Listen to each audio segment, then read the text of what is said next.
Bilam Shidovisa, o se preferite Gamargiuba. Non sono impazzito, sto dicendo buongiorno. Mi chiamo Giacomo e oggi vi parlo della Georgia.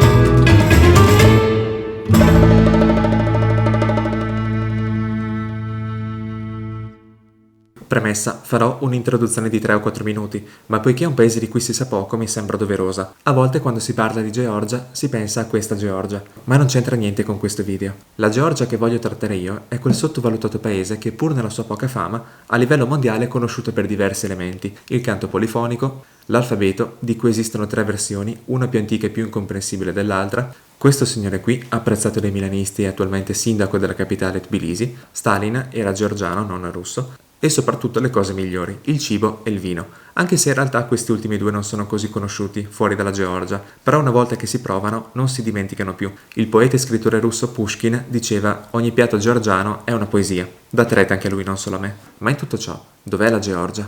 La Georgia è questo paese inserito nella catena montuosa del Caucaso al confine tra Europa e Asia. Per questo motivo è spesso definita la porta d'ingresso verso l'Asia e confina a nord e a nord-est con le repubbliche caucasiche della Russia, a ovest con il Mar Nero, a sud con la Turchia e con l'Armenia e a sud-est con l'Azerbaigian. Il clima in Georgia è variegato a seconda che siamo a est o a ovest, però in generale a nord il massiccio del Grande Caucaso, dove spicca il monte Elbrus in Russia, protegge dai venti freddi che provengono da nord, e a sud il massiccio del Piccolo Caucaso, dove spicca il monte Aragaz in Armenia, protegge dal caldo secco proveniente dal vicino oriente. Sull'etimologia non tutti sono d'accordo. Il nome Georgia sembra derivare dal santo patrono del paese, che ovviamente è San Patrizio. No, non è vero, è Santo Stefano. San Giorgio e la chiudiamo qui. Secondo un'altra versione deriva dalla parola persiana Gurg, che significa lupo, quindi terra dei lupi. Ciò nonostante, i georgiani la chiamano Sakartvelo e loro si definiscono Kartveli, quindi Sakartvelo, terra dei Kartveli, dal nome di Kartlos, figura mitologica considerata il padre di tutti i georgiani. Qui le cose si pagano in lari e la gente parla in georgiano oppure in russo. Infatti la Georgia venne annessa all'impero russo ancora all'epoca degli zar, all'inizio dell'800, e nel 900 cadde sotto il regime sovietico e solamente nel 1991 ottenne l'indipendenza, ma ancora oggi si può notare una forte impronta sovietica. È lunga, lo so, vi chiedo ancora un po' di pazienza.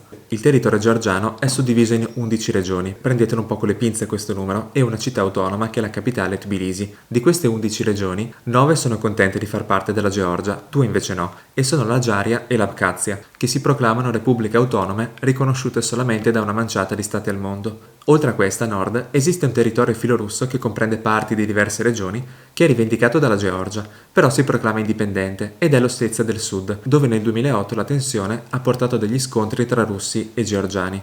E già così è abbastanza complessa. Nel resto del paese invece la situazione è più tranquilla. Più complessa ancora però è la storia del Caucaso, che costituisce un confine non solamente geografico ma anche storico-culturale tra Islam e cristianesimo, tra il mondo del vicino oriente, con i suoi imperi di derivazione iraniana, e il mondo delle steppe eurasiatiche, dominate da popoli nomadi che si sono succeduti nei secoli. E questa successione ha creato un miscuglio di popoli, lingue e tradizioni troppo complesso per giungere a un'unità politico-culturale. E pur con l'annessione prima all'impero russo e poi all'Unione Sovietica, anche dopo lo scioglimento di quest'ultima e la creazione di diversi stati come Georgia, Armenia, Azerbaigian, la situazione nel Caucaso ancora oggi rimane tesa e instabile. Basta pensare alla Cecenia o all'Ossetia del Sud. Ora questa è una piccola infarinatura generale, però se siete interessati a visitare la Georgia, o anche solamente se siete curiosi, andarci conoscendo prima qualche informazione aiuta a capire meglio questo stato, altrimenti tante cose rimangono in sospeso. E dato che non credo che la Georgia sia una meta improvvisata, deve esserci un interesse alla base, informarsi è anche una forma di rispetto. Ho finito, partiamo. L'avventura in Georgia inizia nella regione occidentale dei Rimereti, a Kutaisi, una delle città europee più antiche, con insediamenti risalenti al secondo millennio a.C.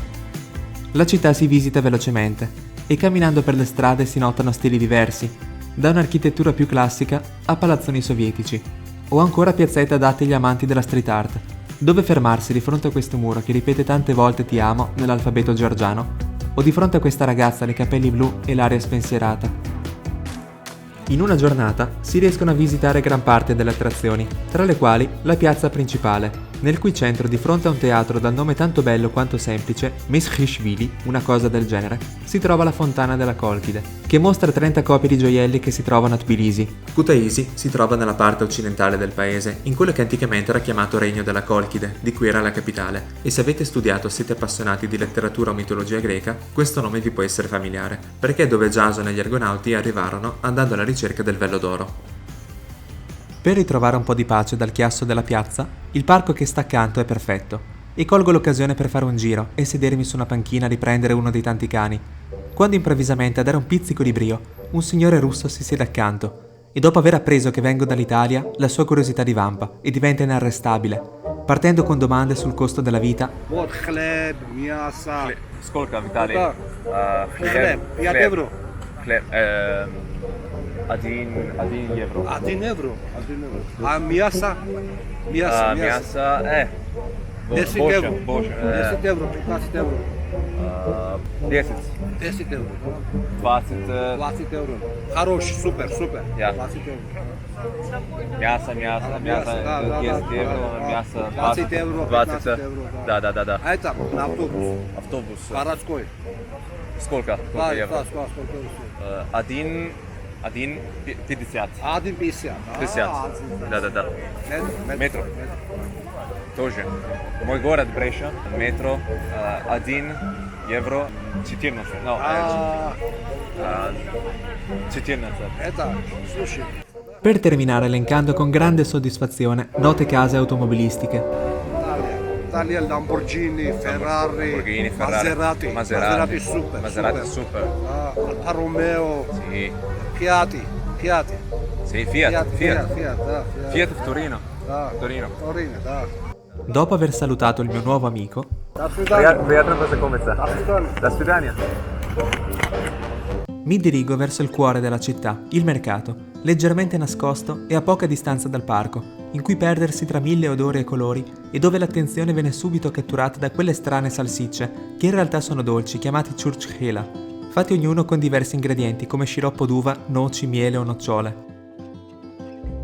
Ma arriviamo al pezzo forte, la cattedrale di Bagrati, uno dei simboli della città, costruita su una collina tra il X e l'XI secolo per volere di Bagrat III, primo re di Georgia, e soggetta a più interventi di restauro, soprattutto del soffitto e della cupola, distrutta nel 600 da un'esplosione provocata dagli ottomani. Ma mentre visito l'interno, all'esterno 4 signori preparano gli strumenti e un canto a più voci si libera nell'aria.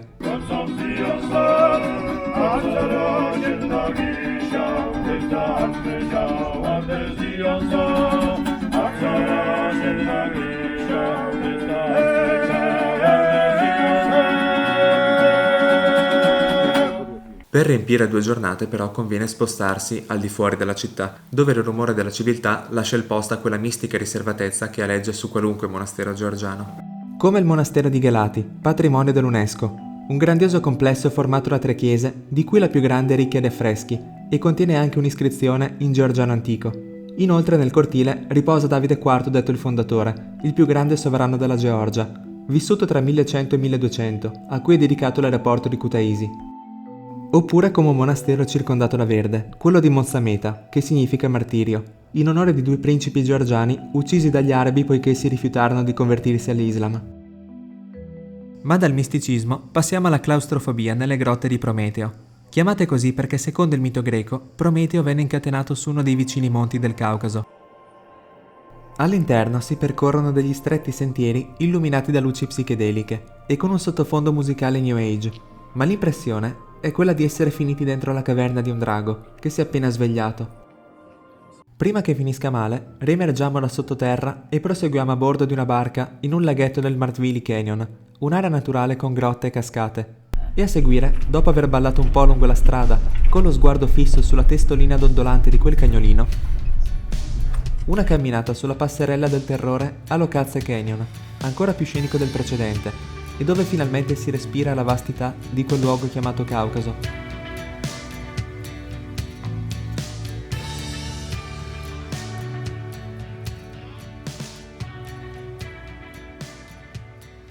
Ma lasciamo ora questo apparentemente incontaminato angolo di terra e saliamo a bordo di una marshrutka, un minibus molto economico che parte quando è pieno. Destinazione Tbilisi. Dopo un viaggio di 3 ore e mezza a osservare il paesaggio scorrere piacevole fuori dal finestrino, in compagnia di completi sconosciuti che però mi permettono di osservare un po' più da vicino la vita in Georgia, dalle prime case sempre più addensate e dal traffico che si fa più intenso, capisco di essere vicino a Tbilisi, città di 1,5 milioni di abitanti. Tbilisi, o come diciamo noi per semplicità Tbilisi, è un importante centro di connessione tra Europa e Asia, e per questo è una città viva che sa stupire e che vuole stupire, a partire dal suo nome difficile che deriva da Tpili, che vuol dire caldo, e infatti la città deve il suo nome alle sorgenti d'acqua calda ricche di zolfo. La mia prima tappa è il gioiello della capitale, la cattedrale della Santissima Trinità, che sta a 2 passi dal mio hotel, ed è la principale cattedrale ortodossa del paese, severamente custodita da gatti, e che oltre a essere magnifica all'esterno, lo è anche all'interno.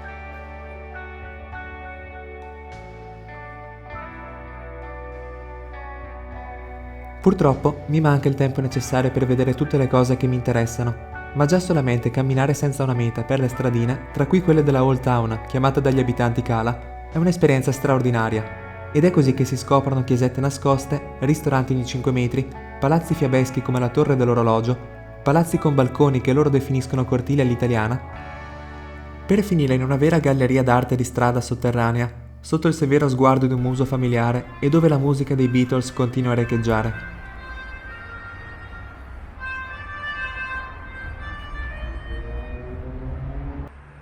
Come simbolo del collegamento tra la città vecchia e quella nuova, divise dal fiume Kura, detto più semplicemente Dkvari, troviamo il Ponte della Pace, opera di un italiano che ricorda la forma graziata di una foglia e che è interessante da vedere di giorno, ma di sera, sotto una sequenza di luci che ricreano la bandiera georgiana, diventa il palcoscenico ideale per ascoltare della buona musica. Take my whole life still. If I can't help falling in love.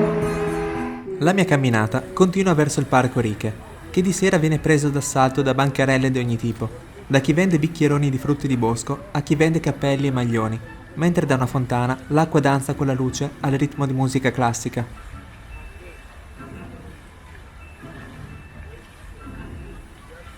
Inoltre da qui parte la funicolare verso la fortezza Narikala, che domina la città dall'alto. Colgo l'occasione per visitare nuovamente la cattedrale, ancora più bella di sera, il cui splendore nel vero senso della parola penetra fino nel profondo, squarciando silenziosamente l'oscurità della notte. La mattina successiva sono di nuovo in viaggio, questa volta verso nord, lungo la strada militare che porta al confine con la Russia.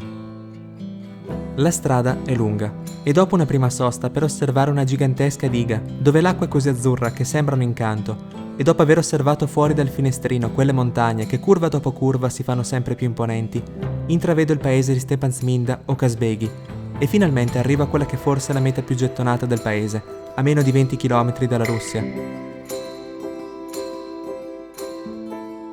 La chiesa della Santa Trinità di Ghergheti, costruita su un monte a 2000 metri, è un luogo in grado di stregarci, immersa in quella sonorità silenziosa della natura che penetra dentro di noi e avvolge e protegge la nostra anima, così come questa chiesa è protetta da un muro di montagna, tra cui il Monte Kazbek, di 5000 metri. Il Monte Kazbek, oltre a essere tra le cime più alte del Caucaso, la prima è l'Elbrus, ha un significato importante. Per me perché ci ho fatto una delle foto a cui sono più legato, con la chiesetta di Ghergheti alle spalle e davanti a me quella strada sinuosa che guida l'occhio verso il monte, e soprattutto perché è legato a un mito, quello di Prometeo. Alcuni sostengono infatti che il monte dove Prometeo venne incatenato e dove poi l'aquila gli mangiava il fegato con tutte le altre cose brutte, fosse esattamente il Monte Kazbek.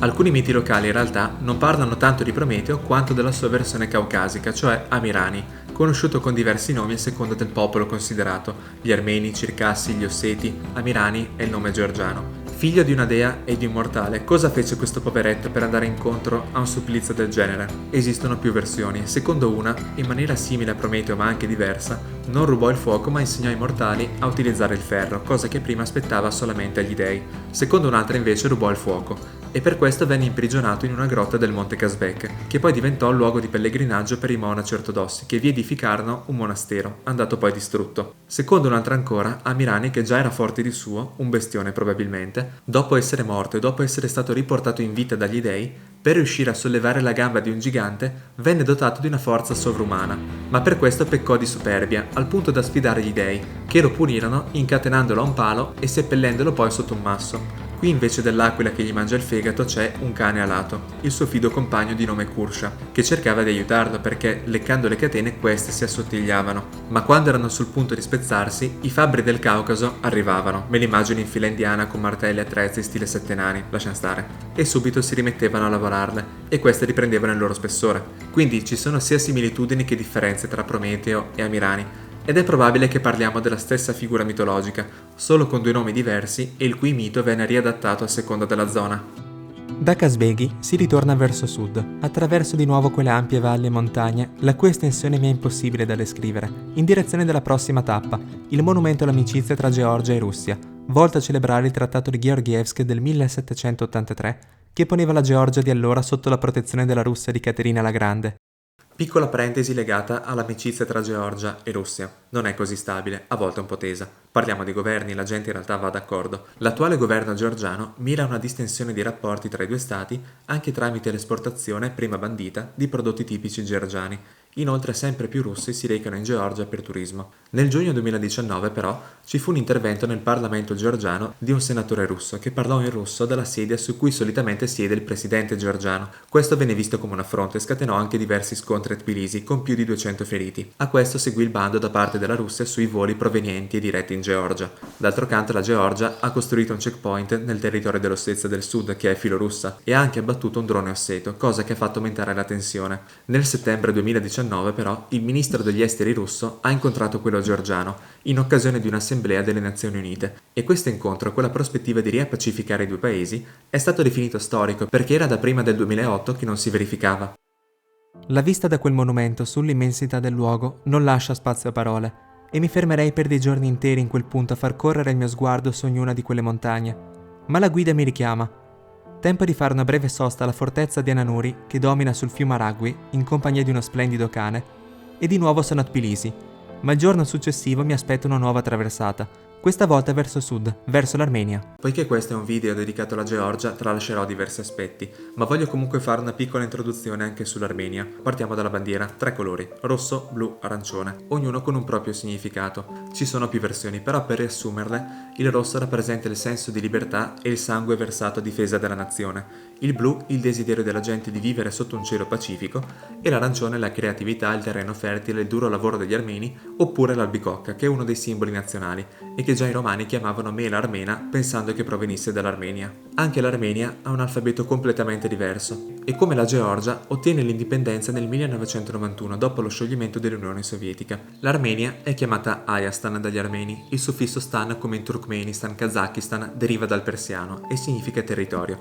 quindi Ayastan è il territorio di Aik, il leggendario fondatore dell'Armenia, ed è un territorio senza sbocchi sul mare ma con un grande lago al suo interno, il lago Sevan, e con capitale Yerevan. Confina a nord con la Georgia, a ovest con la Turchia, a sud con l'Iran e con la Repubblica Autonoma di Nakhchivan, un'exclave azera, cioè un territorio isolato dallo stato di appartenenza e situato geograficamente in territorio straniero, e a est con l'Azerbaigian, all'interno del quale, oltre a un'exclave armena, Arsvashen, ormai disabitata, è presente la Repubblica di Nagorno-Karabakh, un territorio prevalentemente abitato da armeni e dove si parla armeno, che si autoproclama indipendente dall'Azerbaigian, a cui fu assegnato da Stalin. L'Azerbaigian però non la riconosce come tale, e questo è stato il motivo di conflitti con l'Armenia negli anni 90, con stragi di civili da entrambe le parti. L'Azerbaigian soprattutto ricorda il massacro di Khojaly nel 92, quando durante un attacco delle forze armene, aiutate da quelle russe, vennero uccisi centinaia di civili azeri. Parlavo prima del sangue versato, infatti l'Armenia nella sua storia ha subito molti eventi spiacevoli, un tempo era anche molto più grande. L'evento più conosciuto però è il famigerato genocidio degli armeni, purtroppo non ancora riconosciuto da tutti gli stati,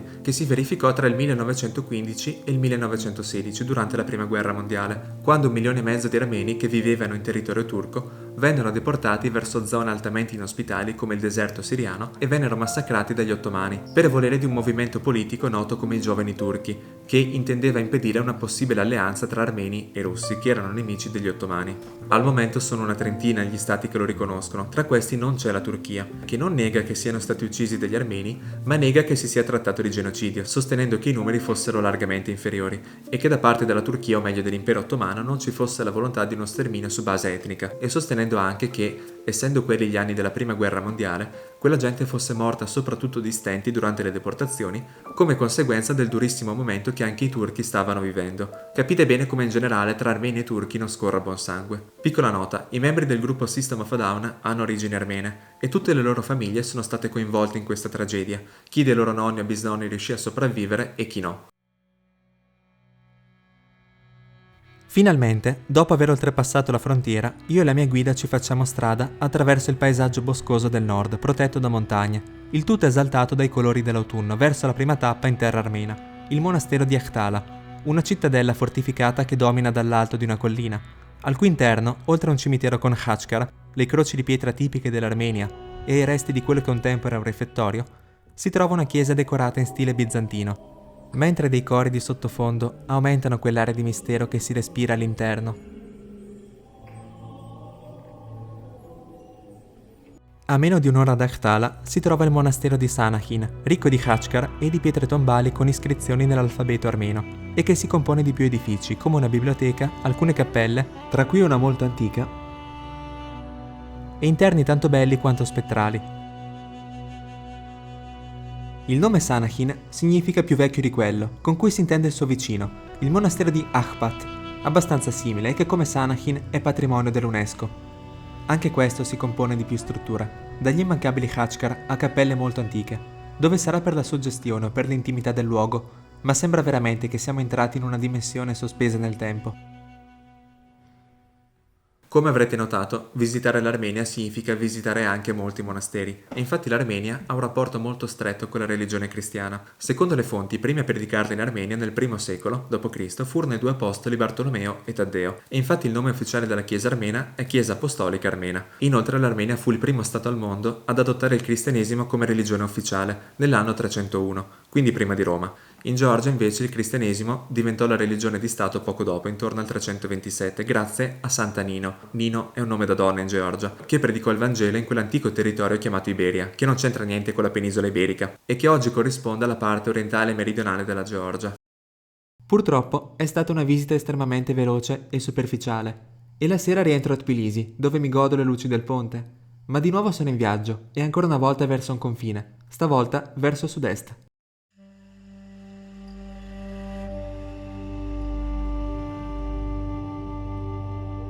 Così, insieme alla guida, dopo esserci fatti inseguire dai cani e dopo aver percorso strade sterrate e improvvisate, siamo nella regione del Kakheti, a pochi chilometri dal confine con l'Azerbaigian. E il paesaggio, dapprima arido e quasi monocromatico, rimane sempre arido, ma con giusto qualche pennellata di colore in più, al punto che di fronte a queste montagne arcobaleno rimango letteralmente senza parole. La meta è David Gareja, un complesso monastico risalente al VI secolo che include celle, cappelle e altre stanze, di cui alcune scavate nella roccia, da cui parte un sentiero che porta a due grotte affrescate, una già in territorio zero. Purtroppo questa volta sono chiuse, ma la vista del monastero dall'alto con le montagne sullo sfondo vale ogni sforzo. David Gareja si trova nel Kakheti, ma questa regione è famosa per un altro motivo. Il vino, di cui non vi ho ancora parlato. Questo è un bianco di cui ho conservato la bottiglia. Quando si parla di vino in Georgia, una cosa deve essere chiara. I georgiani ne vanno estremamente fieri. È tradizione che tutte o quasi tutte le famiglie producano il proprio vino. Quindi toccategli tutto, ma per carità non toccategli il vino. Sembrerebbe infatti che il vino sia nato esattamente in Georgia, grazie al ritrovamento della cantina più antica del mondo, risalente al 4000 a.C., contenente il necessario per la fermentazione e la conservazione del vino. Inoltre a Tbilisi è stato ritrovato il seme d'uva più antico al mondo, di 8000 anni fa, o forse anche di più. Per questo motivo la Georgia è spesso chiamata la culla del vino, che a seconda della tipologia può essere prodotto mediante il metodo tradizionale, che in questo caso vale a dire di qualche millennio fa, cioè utilizzando delle grandi anfore di terracotta chiamate quevri, che servono per la fermentazione, la conservazione e l'invecchiamento del vino. Ci sono i rossi, i bianchi, il semidolce che è molto diffuso in Russia ed è anche molto buono. In generale esistono ben 525 tipologie di uva autoctona, che è un numero impressionante. Il vino per i georgiani non è solamente un qualcosa da bere per accompagnare i pasti, è un'esperienza, un dono della terra, e ogni momento per brindare viene vissuto con grande sentimento. Quindi se andate nel Kakheti, un tour enogastronomico è obbligatorio. Non ci scappate, se no si offendono loro e mi offendo anch'io. A Tbilisi poi c'è una statua raffigurante la madre Georgia, che in una mano impugna una spada per difendere la nazione dai nemici, mentre con l'altra porge una coppa di vino a chi entra d'amico. Quindi entrate da amici e vi sarà dato vino. Anche questa breve escursione nel Kakheti è terminata e la strada che per l'ennesima volta è diretta verso Tbilisi mi fa ormai intravedere la fine di questo viaggio. Un viaggio che è stato una splendida scoperta di un paese poco conosciuto, un paese abitato da persone per le quali l'ospite è considerato un dono divino, un paese che è selvaggio, arido, splendido, misero, ricco, antico, moderno, maestoso, ma che sotto tutti questi aspetti cela il suo lato più intimo, che si rivela a ciascuno di noi a seconda di come ci poniamo di fronte a esso. Se condizionati da quel poco che giunge all'esterno e che spesso sono notizie poco rassicuranti, o se invece desiderosi di aprirci a nuove esperienze in grado di arricchirci e di capire che anche se in modo diverso dal nostro, il loro modo di vedere e vivere la vita comunque funziona. Andare in un paese di cui conosciamo poco e dove si parla una lingua a noi incomprensibile può spaventare inizialmente, ma se abbiamo il desiderio di vedere con i nostri occhi una terra dal fascino irresistibile di una ricchezza culturale gigantesca che può dare tanto, proviamo a dare un'occasione a noi stessi, lasciando che l'energia del luogo fluisca dentro di noi e realizzando quanto è appagante vedere gli occhi di una persona brillare quando la ringraziamo nella sua lingua, dicendo Madloba. Proviamo ad ascoltare quel silenzio che parla direttamente alla nostra anima e lasciamoci cullare dalla musica, dalle luci e in generale da quel fiume che è la vita, che scorre uguale a come scorre da noi, solamente in una zona un po' più remota, mentre ci godiamo il momento con un bicchiere di vino diverso e un khachapuri nel piatto. E per onorare la tradizione di questo paese, come se stessimo facendo un brindisi, Madloba per avermi mostrato la bellezza nascosta in un paesaggio, così come in mezzo a tanta confusione negli occhi di una persona, e Madloba per avermi fatto tornare più consapevole e più determinato ad andare a fondo senza fermarmi all'apparenza. Dal profondo del mio cuore, Madloba Sakartvelo.